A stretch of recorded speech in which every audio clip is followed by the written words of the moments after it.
예수는 나의 힘이요 내 생명 되시니 구주 예수 떠나 살면 죄중에 빠지리 눈물이 앞을 가리고 내 맘에 근심 쌓일 때 위로하고 힘 주시니 주 예수 예수는 나의 힘이요 예수는 나의 힘이요 내 기쁨 되시니 그 명령을 준행하여 늘 충성하겠네 주야로 보호하시며 바른 길 가게 하시니 의지하고 따라갈리 주 예수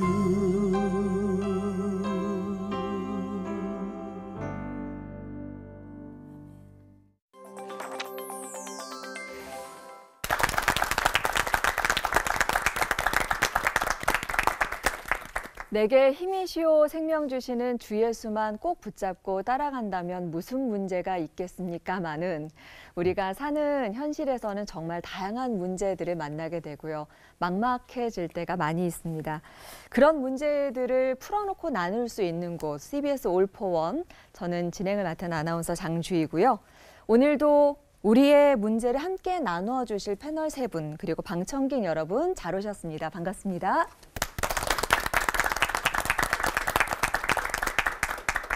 오늘의 주제는 교만과 열등감인데요. 교만에 빠지는 것도 열등감에 빠져 있는 것도 건강하다고 볼 수는 없을 것 같습니다. 우리가 건강한 신앙인으로서 어떤 자세로 살아가야 할 것인지를 고민하는 시간 오늘 함께 가져볼 텐데요.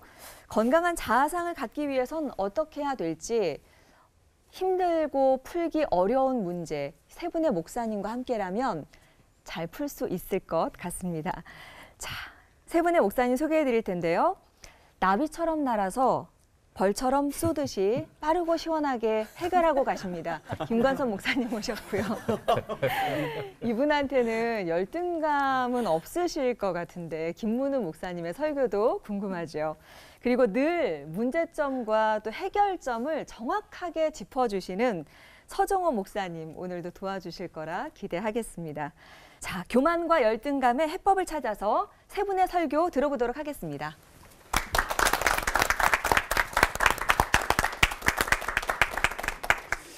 나비처럼 난 적도 없고 벌처럼 쏜 적도 없는 김관선입니다. 네, 사이다 실사하셔가지고 바꿨습니다. 네. 저에게 바로 이 교만도 열등감도 늘 함께 공존하고 있다는 생각이 듭니다. 나보다 좀 약하다 싶으면 그 위에서 우쭐대면서 교만해지기도 하고 오늘처럼 이렇게 서정우 목사님이나 김문우 목사님 옆에 서면 열등감 느끼는 그런 목사입니다.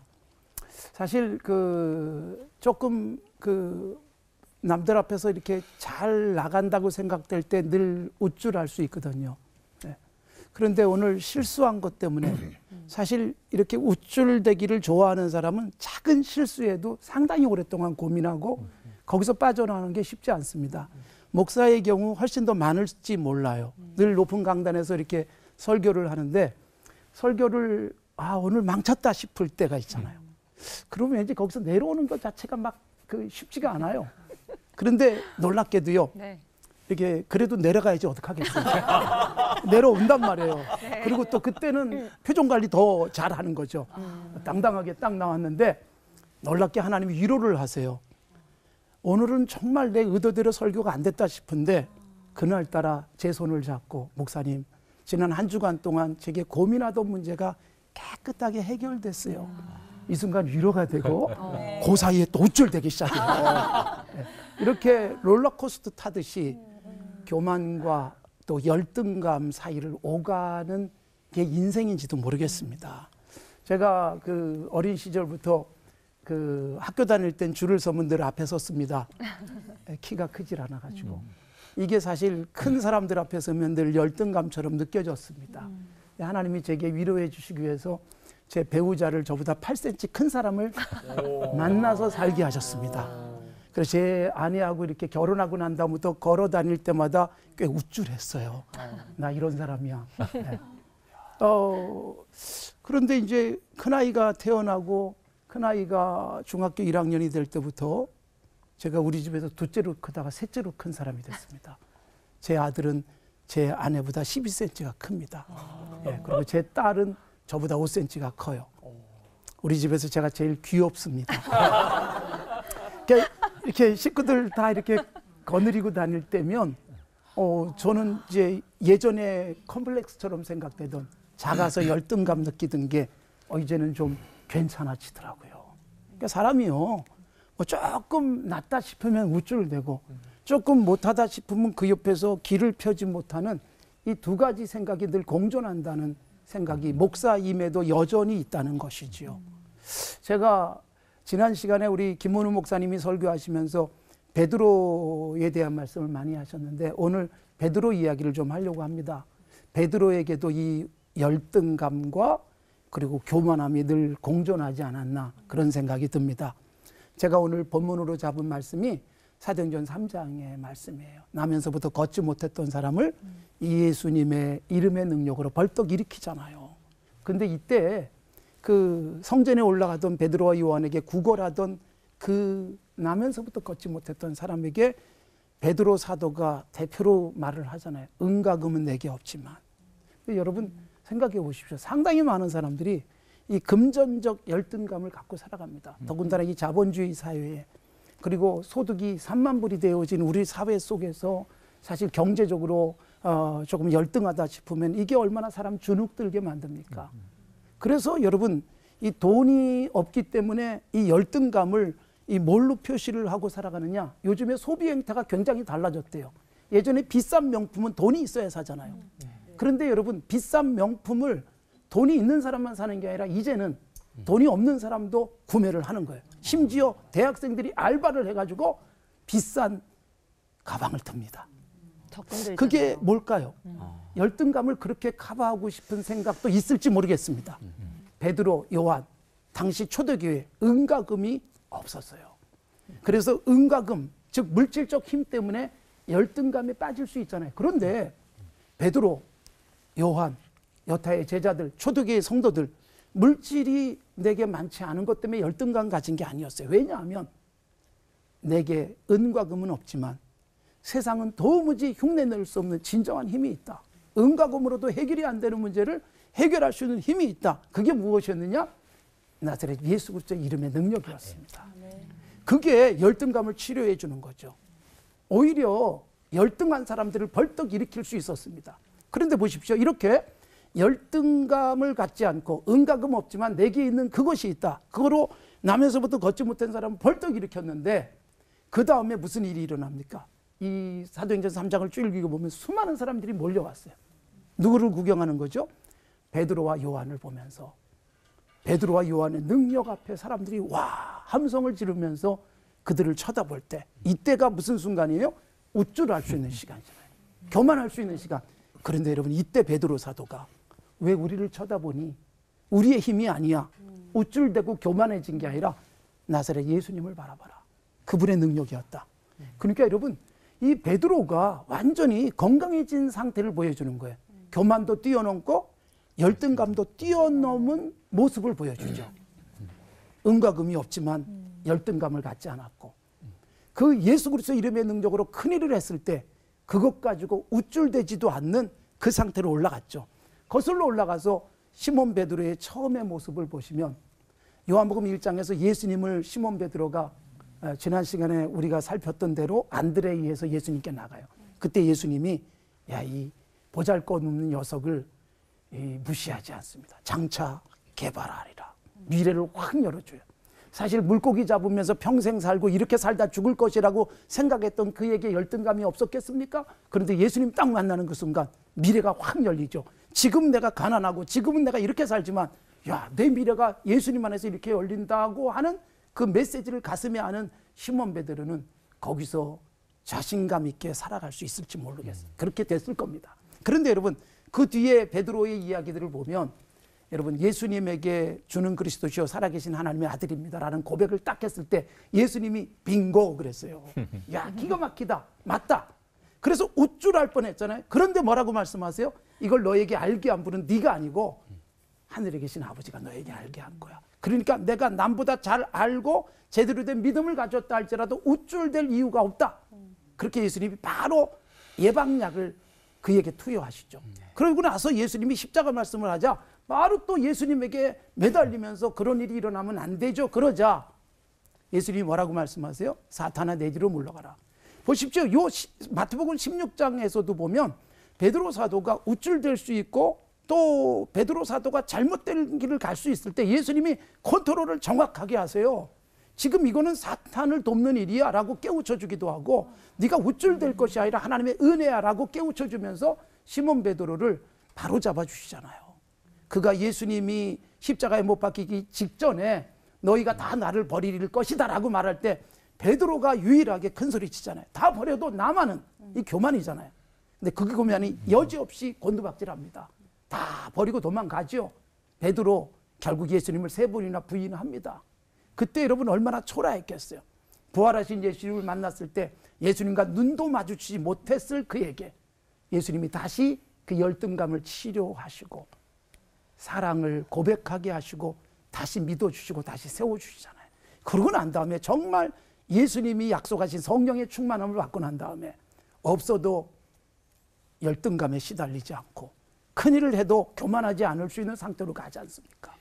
결국 우리의 열등감이나 우리의 교만함이란 예수님을 제대로 만나지 못하면서 예수님이 내게만 준 아주 독특한 은사가 있는데 그런데 그걸 찾아내지 못하면서 열등감에 시달리거나 또는 조금 뭐 안다고 해서 했다고 해서 그래서 우쭐대는 그런 삶에 빠질 수 있지만 예수님 제대로 만나니까 시몬 베드로 열등감도 교만함도 다 뛰어넘는 건강한 그리스도인의 모습을 보여줬지요. 이 자리에 있는 우리 방청객 여러분이나 또 방송을 듣는 분들도 예수님 제대로 만나면 열등감이나 교만함에서부터 벗어날 수 있다고 믿습니다. 아멘. 아멘. 하나님이 내게 주실 것들이 있고요. 이미 주신 것도 있고 아멘. 또 우리를 통해서 굉장한 큰일을 했을 때 내가 한 것이 아니라 주님이 하신 것이다. 아멘. 그러면 건강한 자세를 유지하게 될 줄로 믿습니다. 아멘. 하나님 아버지 감사합니다. 예수 믿는 우리도 때로는 우울에 빠지고 열등감에 빠질 때도 있지만 그때마다 내 손잡아 일으켜주시는 주님을 바라봅니다. 아멘. 또 뭔가 한 것처럼 우쭐대다가 넘어질 때도 얼마나 많은지요.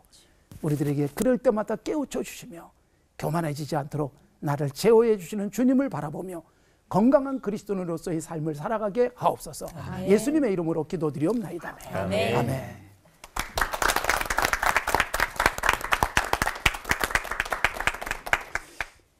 구약 성경의 대표적인 말씀이 교만은 패망의 선봉, 겸손은 종교의 앞잡이. 신약 성경에는 뭐 심은 대로 거둔다. 원리가 있잖아요. 모든 수학에는 공식이 있고 과학에는 법칙이 있고 싸움에도 정석이 있고 사랑에도 기술이 있고. 구약의 대표적인 교훈이 교만하면 망한다는 거예요. 왜 교만하게 될까요? 저는 이렇게 성경에 교만과 그 열등감, 교만에서 한순간에 어려움을 당하다가 회복된 사람은 히스기야 왕으로 봐요. 히스기야 왕은 이렇게 성경에 보면 전쟁이 일어났을 때 하나님께 기도해서 압성을, 대성을 경험해보고 호사다마라고 기분 좋아서 알랑꼴라리 하다가 옆구리가 아파서 갔는데 죽을 병이 걸리는 거예요. 죽을 병에서 또 하나님께 기도해서 15년을 더 살았잖아요. 전쟁에서 대박, 건강에서 대박, 그런 많은 좋은 경험들을 하다 보니까 역대하 32장 24절 5절 6절에 보면 순간적으로 이렇게 히스기야 왕이 교만해지는 거예요. 마음이 교만한 거예요. 여러분이 왜 교만 안 한지 아세요? 교만할 만큼 복을 못 받아서 그런 거예요. 사람이 오지게 터지게 복을 받으면 그냥 순간적으로 우쭐해지는 거예요. 히스기야처럼 전쟁의 대성, 건강에서 그런 기적을 체험했는데 막 자랑이 하고 싶어 입이 건질건질하는 거예요. 그럴 때 사탄 마귀가 마음에 쏙 들어가서 순간적으로 마음이 우쭐해서 교만할 때, 거기서 이제 히스기야 왕이 잘한 것은 빨리 회개를 하는 거예요. 얼른 회개하고 마음을 뉘우치고 돌이키고 하나님 은혜를 감사하기 시작하니까 하나님께서 그 이사야 선지자를 통해서 말씀을 주실 때, 네가 살아 생전에는 험한 꼴 안 보게 해준다.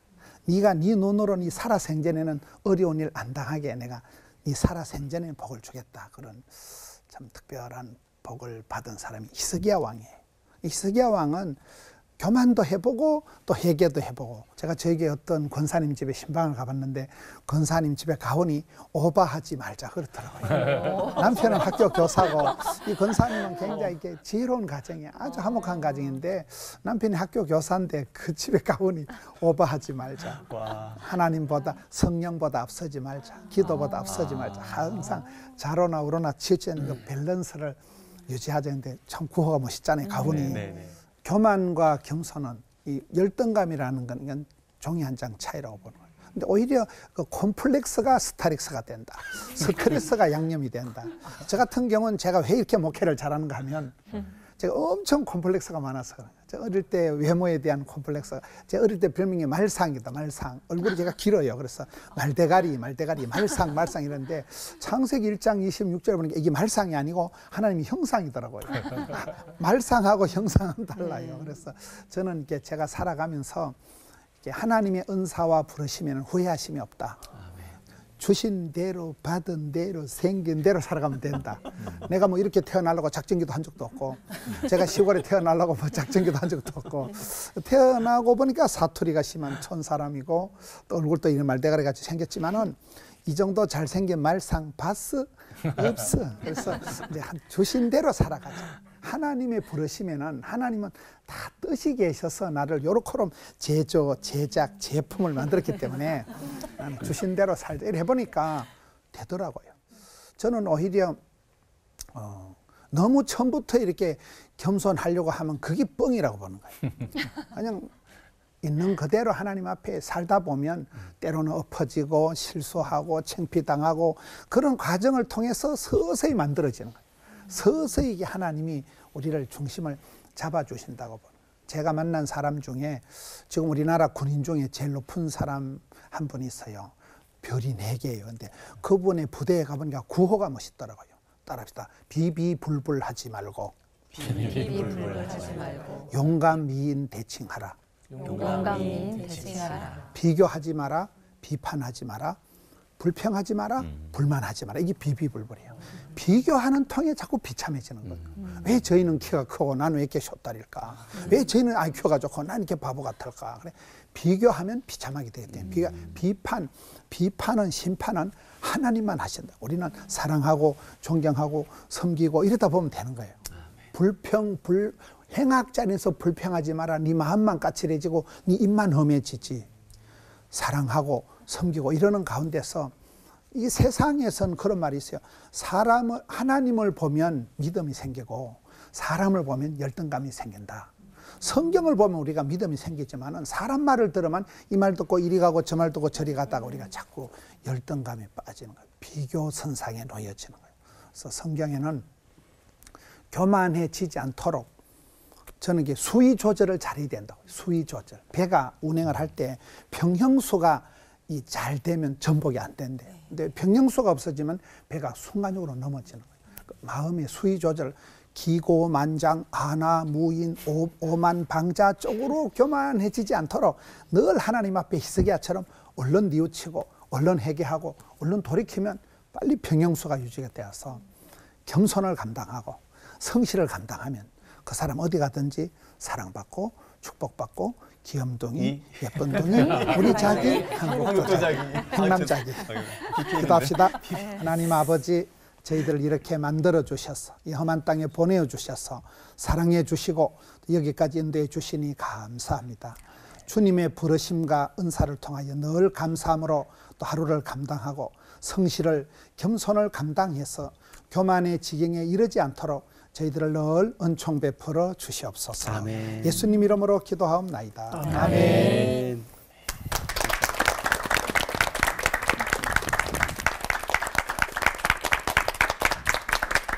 글쎄요, 설교는 맨 마지막에 하는 게 항상 불리해요. 앞에서 다 말해버렸기 때문에. 그래도 정리할 수 있는 행복이 제게는 또 있습니다. 교만은 어디서 오는 걸까? 열등감은 또 어디에서 오는 걸까? 아주 결론부터 얘기하면 앞에 목사님, 두 분 목사님 다 하셨습니다만 비교의식에서 오는 거죠. 비교하다가 보면 자꾸 교만도 생기고 열등의식도 생깁니다. 비교해서 자신의 가치를 발견하려고 하는 사람은 결국 비교했는데 내가 조금 낫다 그러면 우월감 혹은 교만으로 갈 거고요. 비교했는데 내가 좀 열등하다 그러면 분명히 열등의식, 심지어는 열등의식이 쭉 하다가 보면 결국은 자살까지도 갈 수 있는 거죠. 그래서 교만과 열등감 이 두 가지는 사실은 한 뿌리에서 나온 겁니다. 비교라고 하는 비교의식에서부터 나온 게 교만이나 열등감이라고 말할 수 있죠. 비교한다는 것은 사실은 굉장히 과학적이고 합리적인 방법입니다. 물건의 가치를 어떻게 잽니까? 비교하는 거죠. 물건이 재료든지 아니면 길이를 재든지 무게를 재든지 그래서 값을 매기잖아요. 그거 굉장히 과학적인 거죠. 그러나 사람은 비교해가지고 가치를 따질 수 있는 게 아니거든요. 물건은 그게 과학적이지만 사람은 비교해서 가치를 따질 수는 없습니다. 물론 이력서 따지고 뭐 어느 학교 나왔느냐 뭐 이런 등등 해갖고 비교해서 사람들을 이렇게 평가를 하지만 실제로 그 가치 판단이 정확한 것일까? 사실은 정확하지 않을 때 굉장히 많습니다. 왜? 이유는 간단합니다. 인간은 존재 자체가 존엄하고 가치 있는 존재이기 때문에 그렇게 뭐 키 크다든지 어느 학교 나왔느냐, 실력이 뭐냐 이것 가지고 그 사람의 가치를 말할 수는 없다는 거죠. 그럼에도 불구하고 우리는 엄마 뱃속에서부터 나오는 순간부터 비교당하고 비교하면서 절망하고 우월을 하는 거죠. 야, 저 앞동 108동의 맥도집에 애 좀 봐라. 공부 얼마나 잘하냐. 네 언니 좀 닮아라. 그러면서 그냥 자존심 박상하는 거죠. 아까 우리 김 목사님께서는 그 얘기 하셨습니다. 키 때문에 얘기했지만 저는 예를 또 다르게 들어볼까요? 30명 학생들이 있습니다. 내가 15등이에요. 30등 하는 친구가 옆에 오면 어떤 느낌이 들까요? 야, 정말. 공부 좀 해라. 겉으로는 안 해도 속으로는 분명히 그럴 거예요. 근데 다음 순간에 1등짜리가 내 옆에 왔어요. 나 왜 이렇게 머리가 나빠? 열등의식이 생길 거예요. 그런데 이게 어느 누구나 다 교만할 수 있는 위치와 열등감을 가질 수 있는 것을 복합적으로 다 가지고 있다는 거죠. 주차장에서 자동차 때문에 내가 딱 올라갔어요. 근데 조금 걸어가다가 저 다른 집사 얘기하다가 우리 애는 대학 떨어졌어요. 근데 얘는 그야말로 스카이 그냥 들어갔어요. 최소 이 2번, 3번 하는데 우리 애는 그런데 자동차에서는 내가 교만해졌는데 애 생각하고는 팍 지옥으로 떨어지는 거예요. 조금 가다가 또 한 번은 다른 권사님 만나고는 그 양반은 교회 나온 지 한 5년 혹은 10년밖에 안 됐는데 벌써 교회에서 사람들이 알아줘가지고 권사 물망에 올라가요. 근데 나는 30년 교회 다녔는데 아무도 를 찍어주는 사람이 없어요. 그럼 또 떨어지는 거예요. 즉 다시 말하면 주차장에서 예배당까지 들어오는 동안에 한 20분, 30분 동안에 그야말로 올라갔다가 떨어졌다가 올라갔다가 떨어졌다가 그러면서 예배당만 앉아 있는 거예요. 설교하려고 강단에 딱 서면 다 그런 마음 가지고 앉아 있는 사람들이에요. 그래서 저는 제정신 가지고 예배 드리는 교인들이 너무 고마워. 햇볕하고 돌판인데. 이것을 푸는 방법이 뭘까요? 간단합니다. 비교하지 말고 하나님의 창조의식, 하나님이 나를 이렇게 지으셨다는 것에 대해 감사하면서 사는 겁니다. 우리는 우리 자신에 대해서 불만을 가질지 몰라도 사실은 내가 생각하는 것보다 하나님은 나를 정말 완벽하게 지으신 것이 틀림이 없어요. 아멘. 내가 살아가는데 필요한 모든 것은 한 치의 오차 없이 내게 주셨다는 사실을 우리는 믿어야 돼요. 아멘. 그래서 다윗이 뭐라 그랬어요? 나를 지으심이 신묘막측하심이라. 신기하고 묘해서 측량할 수가 없다는 거예요. 나는 불만스러운 게 있을지 몰라도. 그러나 가만히 생각해 보면 그 모든 것 통해서 하나님이 당신의 사역을 이루어 가시는 거죠. 솔직히 말해서 그렇잖아요. 제가 뭐 영화 배우 할 사람이 아닌데 이 정도면 잘 된 거 아니에요? 제가 한국 경제를 일으킬 재벌만큼의 돈 없어도 괜찮아요. 하루 밥 세 끼 먹고 살면서 가끔 하나님이 주신 유용한 것들 헌금하고 가난한 사람들하고 나눠 쓰면 되는 거 아니에요? 그렇잖아요. 네. 그거 가지고 우리가 열등감 받을 필요는 없다고 생각해요. 이제 이렇게 생각을 조금 달리 해보겠습니다. 수업 시간에요. 나는 수학을 잘해요. 근데 영어는 잘 못해요. 옆에 있는 친구는 영어를 잘해요. 근데 수학은 못해요. 아까 같은 경우에는 어떻게 됐을까요? 예, 수학 얘기만 나오면 얘는 열등 의식 느낄 거예요. 영어 얘기만 나오면 나는 열등 의식을 느낄 거예요. 그러면 둘이 무슨 얘기할까요? 만나면? 자기 잘하는 거? 나는 수학 얘기만 해요. 그 친구는 영어 얘기만 하겠죠. 왜? 꿀리고 싶지 않으니까. 그렇죠. 교회에서도 마찬가지예요. 돈 좀 번 집사님은 구역 예배 때 뭔 얘기할까요? 돈 얘기하겠죠. 가난하지만 신앙생활 하고 하나님의 은혜 받은 사람 무슨 얘기하겠어요? 은혜 받은 얘기하겠죠. 왜요? 꿀리기 싫으니까. 그렇지만 이걸 관점을 달리하면 이럴 수 있습니다. 내가 하나님이 나에게 수리 능력을 주셔서 수학은 잘하는 것 같아. 근데 언어 능력은 안 주신 것 같아. 나 영어 잘 못해. 그러니까 난 너한테 수학 가르쳐 줄게. 영어 나한테 가르쳐 줄 수 있겠니? 그럴 수 있잖아요. 하나님이 내게 재물의 은혜는 안 주셨어요. 그러나 기도하며 하나님의 은총 가운데서 영적인 파워는 하나님이 주셨어요. 돈 있는 분들 기도하며 영적으로 도울 수 있지 않아요. 하나님의 유효한 재물을 허락해 주신 사람들은 가난한 사람들을 같이 도울 수 있지 않아요. 저는 우리 아버님이 농사 지셨거든요. 어렸을 때 나무 가지 접붙이기 하는 것을 사실은 했어요. 예? 돌배에 참배 이렇게 붙이는 거 있잖아요. 어떻게 하는지 아시죠? 여기서 참배의 가지를 잘라요. 그리고 돌배에 그 껍데기를 이렇게 T자로 엮어가지고 그 사이에 끼워 넣어요. 그러니까 이쪽에도 상처가 있어야 돼요. 이쪽에도 상처가 있어야 돼요. 상처와 상처가 맞닿아서 묶어 놓으면 며칠 지나면 한 나무가 되는 거죠. 하나님은 어느 한 사람에게 모든 걸 다 주시지 않으셨어요. 나의 상처와 너의 상처가 맞붙을 때 우리는 함께 성숙해가는 것이라고 생각해요. 나의 강점 때문에 하나님께 감사해요. 그러나 또한 동시에 나의 약점 때문에 또한 하나님께 감사해요. 그래서 옆에 있는 사람하고 함께 살아갈 수 있기 때문에요. 다르기 때문에 우리는 행복한 사람들입니다. 달라서 행복할 수 있는 사람들. 약점 때문에 너무 고민하지 마십시다. 비교 포기하고요. 하나님이 나를 지으신 그대로를 사랑하며 감사하면서 살았으면 좋겠습니다. 네. 기도하겠습니다. 내게 장점 주신 하나님을 찬송합니다. 동시에 내게 약점 주신 것도 하나님의 놀라우신 선물인 줄로 믿고 감사합니다. 나의 약점과 너의 약점이 붙어서 우리가 하나가 되게 하여 주시옵소서. 아멘. 예수님의 이름으로 기도하옵나이다. 아멘. 아멘.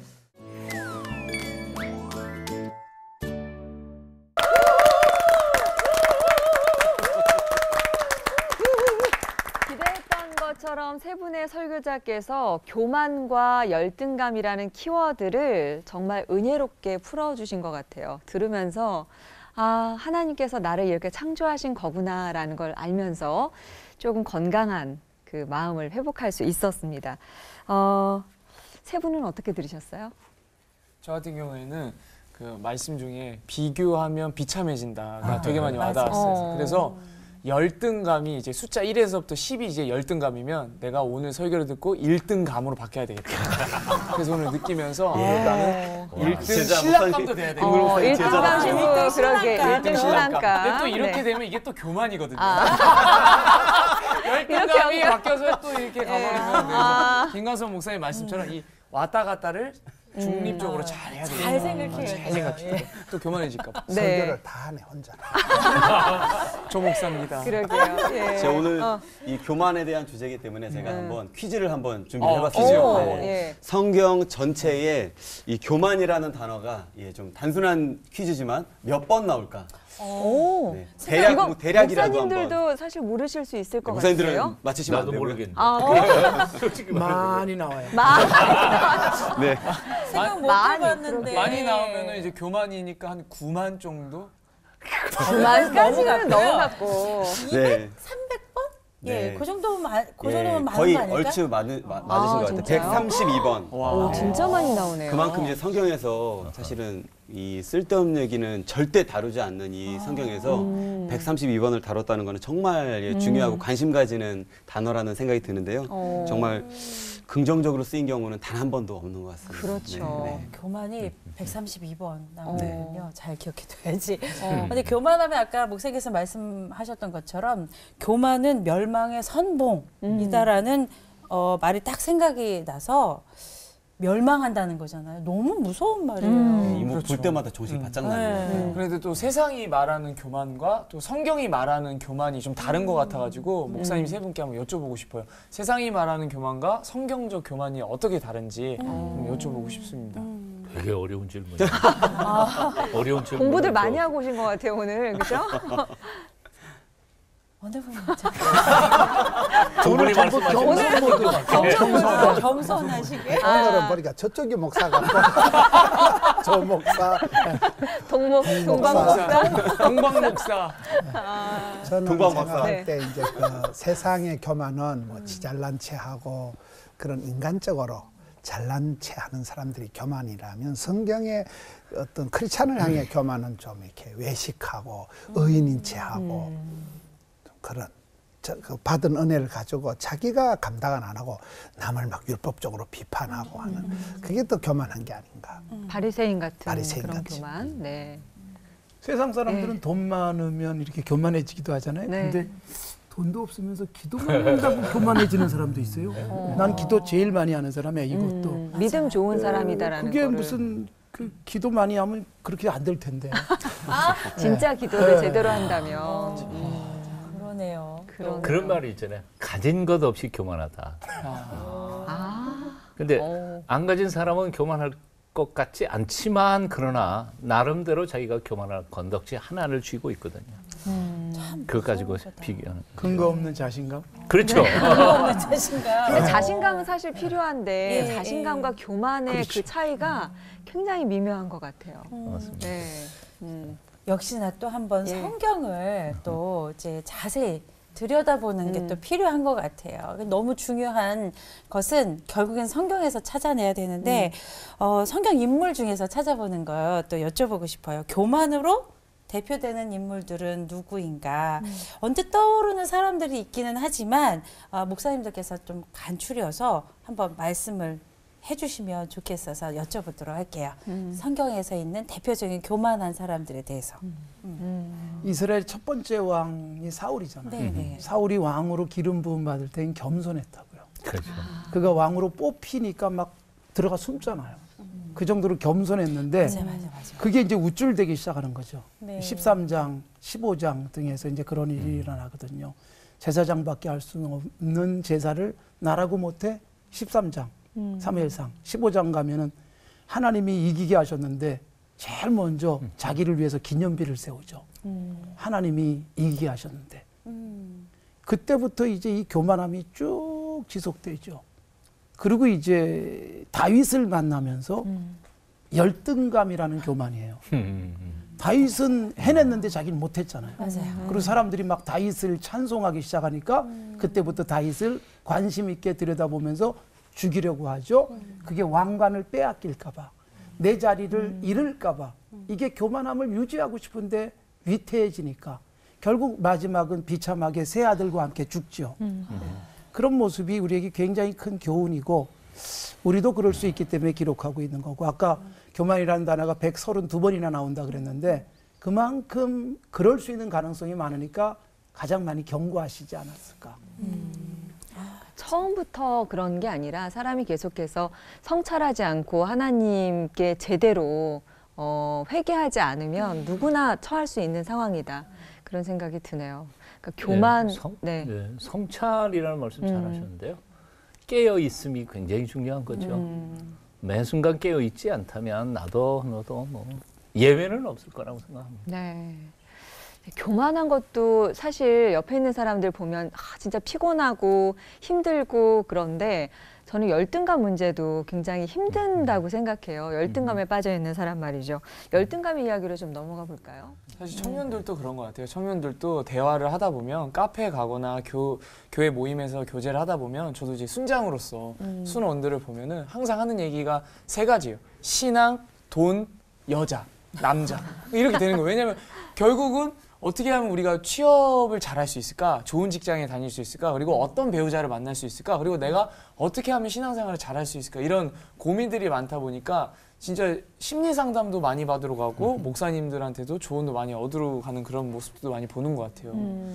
근데 이 열등감에 대한 문제는 일단 뭐가 문제인지는 이제 알겠는데 극복이 정말 잘 쉽지 않아. 정말 매일 엎치락 뒤치락 하는 그런 경우가 많은데 왜 그렇게 열등감이라는 걸 떨치기가 쉽지 않을까라고 이제 좀 질문을 드려보고 싶어요. 예. 이유는 간단하다고 생각이 들어요. 왜냐하면 아까도 그 말씀드렸지만 태어나면서부터 우리는 비교하고 비교 당하면서 지금까지 살아왔거든요.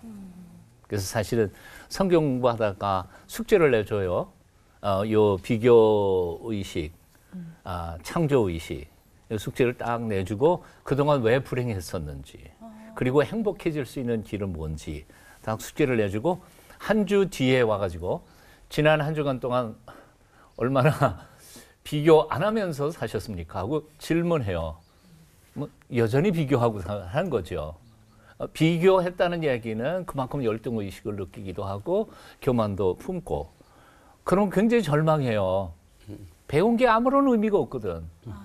배웠는데 뭐 여전히 뭐 비교의식하고 열등의식 교만 가졌으니까. 그러나 저는 소망을 드리죠.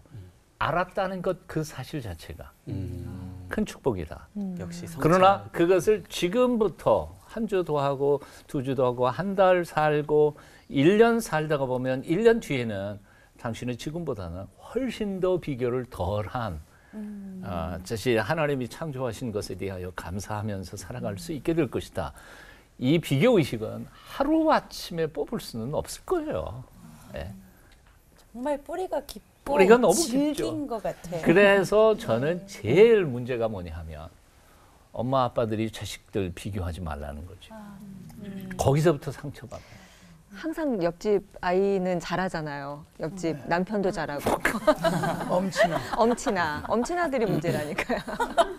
아니 뭐 옆집하고도 비교하지만 형제끼리도 맞아요. 맞죠. 비교하지 말자. 예. 오늘부터 수첩에 써놓고 좀. 근데 이제 비교를 어쩔 수 없이 이제 비교 당하는 세상이니까 비교를 하되 이렇게 나는 이 사람을 부러워하고 또 이 사람은 나를 부러워하는 거예요.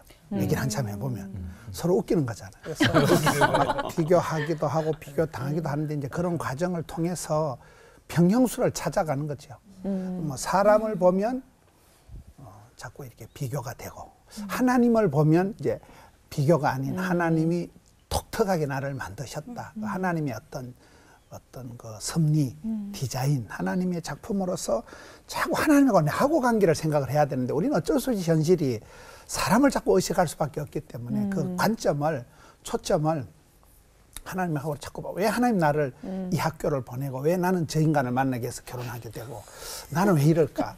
자꾸 하나님과 내하고 관계를 답을 찾으면 나오는데 비교를 하면 점점 오리무중에 빠지죠. 그러니까 시선을 옆으로 돌리지 말고 위로 봐라라는 얘기시네요. 네.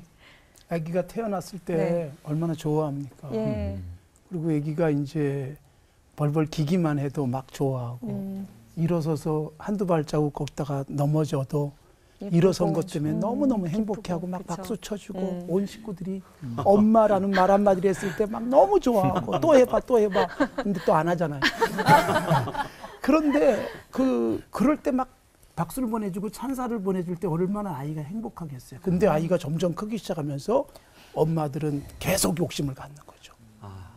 근데 그거에 채워지지 않으니까 비교하면서 계속 상실감과 상처를 주지 않나. 그러니까 결국 그 상처가 열등감으로 발전하지 않을까. 우리는 계속 격려하는, 그러니까 사실 목회가 성도들을 격려하는 일이라고 생각해요. 네. 그리고 옆에 있는 남편, 다른 남자랑 비교하지 말고 격려해주고, 네. 아내 격려해주고. 사모들도 네. 다른 목사님 설교하는 거 자꾸 비교하잖아. 그렇죠. 그냥 죽을 것 같아. 어머 이런 비밀을. 난 당신의 말씀 때문에 살아요. 이러는 정신없는 그런 사람은 없죠. 저는 이쯤 돼서 목사님 세 분께 조심스럽게 한번 질문을 드려보고 싶은 게, 목사님 세 분을 뵐 때마다 뭔가 열등감도 없어 보이시고 뭔가 교만도 안 해보신 것 같은 느낌이 들어요. 그래서 혹시나 목사님 세 분이 사시면서 내가 이럴 때 좀 교만하고 이럴 때 열등감을 느낀다, 그럴 때가 있을 때마다 어떻게 거기 열등감과 교만에서 자유해지시는지, 뭐 말씀을 붙잡으신다든지 뭐 기도를 하신다든지, 물론 이런 이제 종합적인 이야기겠지만 구체적으로 좀 한번 들어보고 싶습니다.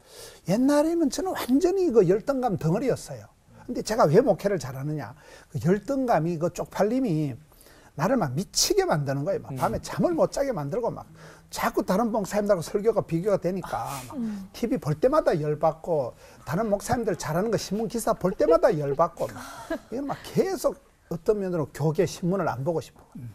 김관성 목사님 이 잘하시는 거 나오면 딱 기분 나쁘고, 그냥 밥맛도 없고, 막 서정호 목사님 딱 기분 나빠가지고 저분은 어째 저래 잘하고 나는 이 먹고, 이 막 열등감, 수치감, 패배감, 등신감, 쪼다감, 죄책감 이쪽으로 막 흘러가는 거예요. 그러다가 이제 아까 말씀하신 하나님은 내게만 주신 독특한 뜻이 있다. 뭐 잘나고 못나고 되고 안 되고가 아니고 이제 그쪽으로 자꾸 생각을 하고, 히스기야처럼 언론 회개하는 게 저는 중요하다고. 언론 회개. 제가 어떤 교회 집회를 갔는데 그 교회가 세계적으로 유명한 교회인데 그 교회가 왜 저렇게 잘 될까, 제 나름대로 발견한 게 한 가지인데, 그 통성기도를 20분 하더라고요. 통성기도를 20분 하는데 내용이 딱 두 가지. 하나는 회개하고 하나는 충만하고. 그러니까 항상 잘못된 거, 삐딱한 건 언론 회개하고, 마음은 비우는 게 아니라는 거예요. 마음을 이렇게 깨끗하게 비워놓으면 사탄 마귀가 7 귀신이 들어온다 이러잖아요. 그러니까 마음은 비우는 게 아니고 마음은 채우는 거예요. 회개하고 난 뒤엔 바로 성령 충만, 은혜 충만, 진리 충만. 곧 은혜, 회개와 충만이라는 과정을 통해서 그 교회가 자정 능력을 가진다 할까? 저는 그렇다고 봐요. 그래서 그 히스기야가 교만할 때로 올라갔다가 그건 어쩔 수 없다고 봐요.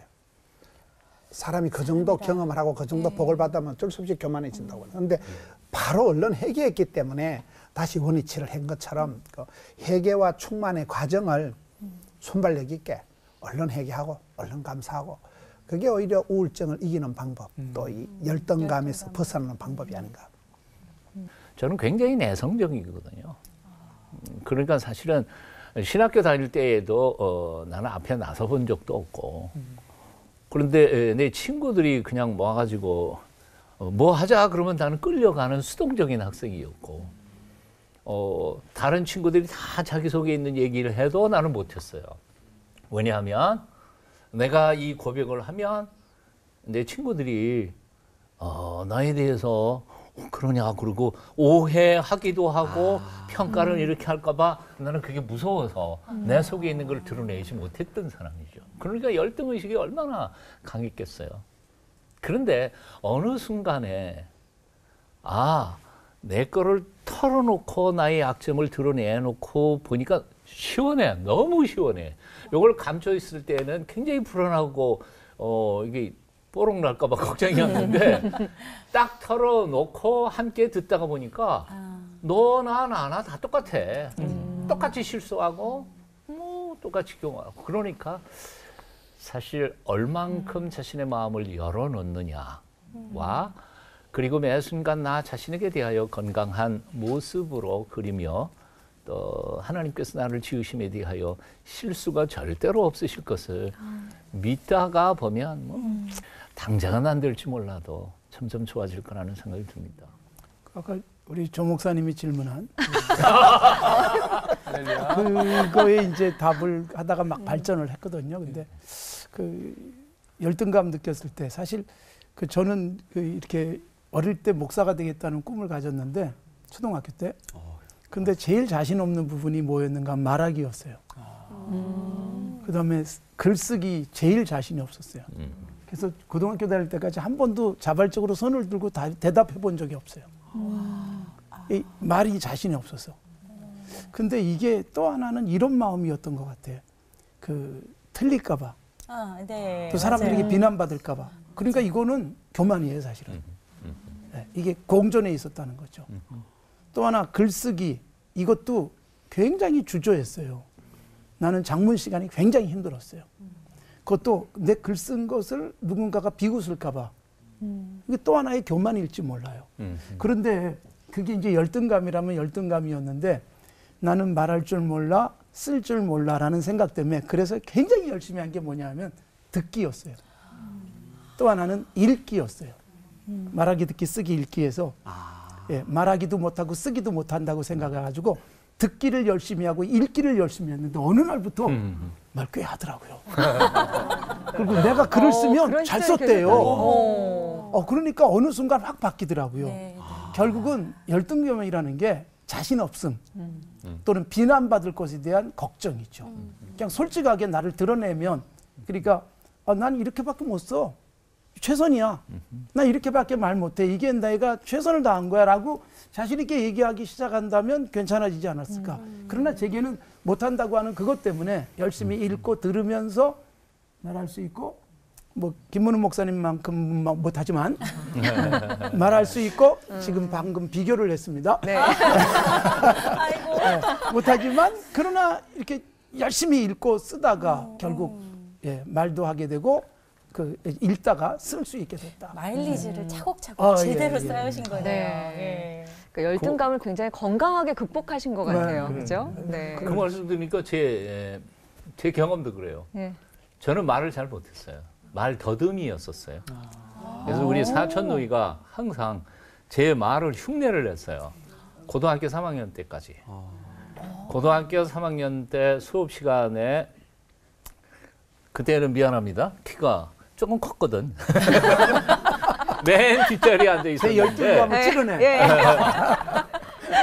왼쪽 자리에서 오른쪽 자리 갖고 쉬는 시간에 뭘 물어보려고 친구한테 물어봤어요. 그게 언제냐면 고3 10월 달이에요. 근데 옆에 있던 친구가 나한테 뭐라 그러냐면 놀래면서 너 벙어리 아니었냐? 3월이 아니고 10월까지. 10월 달에 그렇게 말을 안 했어요. 하나도 안 하셨어요. 왜냐하면 나는 말하면 이 말 더듬이고 설명을 못하고 그러니까. 아예 그냥 닫아버리셨구나. 그건 좀 자유해야 돼요. 저는 실수해도 자유하자. 남의 평판에서 자유하자. 근데 처음에는 불안했는데 두려워도 계속 실수를 하다 보면 나도 이 실수가 오히려 또 되고 저는 이렇게 두 분 말씀 듣고 또 저도 그렇고 우리의 그 성공의 최대 공신은 열등감이에요. 열등감이 없는 사람은 절대 열심히 안 합니다. 그 부끄러움이, 그 쪽팔림이 사람을 미치게 만드는 거예요. 저는 어릴 때 제가 제일 듣기 싫은 말이 문훈이 이제 째째하다. 저보고 째째하다 하면 진짜 기분 나쁘거든요. 남자 보고 째째하다 해서 기분 나쁜 놈은 째째한 놈이잖아요. 쟤 째째하다, 째째하다 되게 기분 나빴는데 지금 이렇게 목회를 하면서 보니까 이 째째함이 디테일하고 언어를 하나 풀어나가도 네. 언어가 네. 막 굉장히 그냥 막 세트로 나오는 거예요. 언어가 그 쪼잔함이, 그 째째함이 장점이시네요. 제 메시지의 그 풍성한 아주 버라이어티한 그것에 제일 공신이고 쪼잔한 열등감도 사랑해야 돼요. 열등감은 하나님 주신 선물이에요. 그 열등감이 사람을 성공하게 만들고 가난이 교사가 되고 시장이 반찬이 되고 흘러가듯이 저는 열등감도 하나님 주신 선물이기 때문에 이걸 두려워하거나 숨기거나 뽀록날까 싶어 하는 게 아니고 자유해야 돼요. 하나님 주신 건 좋기 때문에 자유하고 나가다 보면 어느 날 그 열등감이 오늘의 저를 만든 1등 공신이더라고요. 그 장작 네. 지금 말씀 듣다 보니까 예. 장자크 루소의 에밀에 예. 보면 그런 예. 그런 말이 나와요. 그러니까 그 가난한 사람에게는 교육이 필요 없다. 가난 자체가 교육이다. 누구에게 교육이 필요하냐? 부자에게 교육이 필요하다. 부자는 안 가르치면 절대로 성공할 수 없다는 거예요. 이게 굉장히 지금 목사님 말씀하신 것과 다르지 않다. 듣다 보니까 갑자기 에밀이 생각났어요. 많이 읽기를 많이 하시네요. 많이 읽지가 많이 있어요. 네. 적어야 되겠네요. 세 분 목사님께서 이렇게 인생의 경험들 나눠주시니까 또 되게 희망이 되고 또 마음의 위안이 되는 것 같습니다.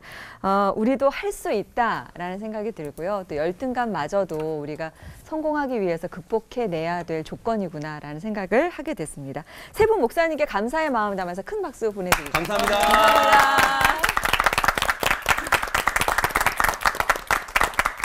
신앙의 한 가지 주제를 가지고 세 분의 설교 삼총사와 함께하는 CBS 올 포 원. 다음 시간에는 333을 만나는 시간입니다.